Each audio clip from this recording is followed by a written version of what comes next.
How to install fibre cement finials.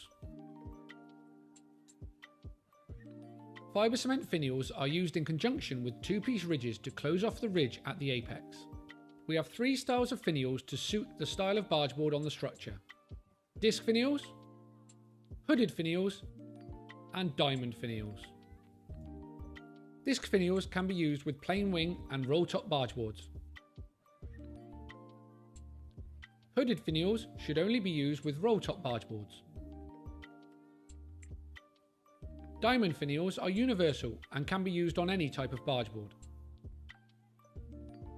When installing disc finials, you should pre-drill a hole in the inner piece of the two-piece ridge, and then attach them using a nut and bolt to keep them in place. The outer piece of the two-piece ridge can then be placed onto the opposite slope, and then you can slot the final bargeboard in place.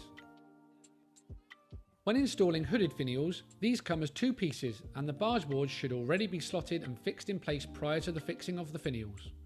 Place the inner hooded finial piece onto the ridge first, followed by the outer piece.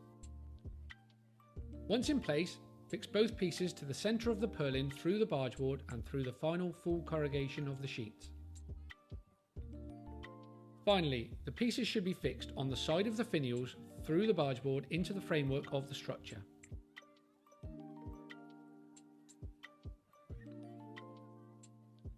Please do not hesitate to contact our technical department if you require further assistance.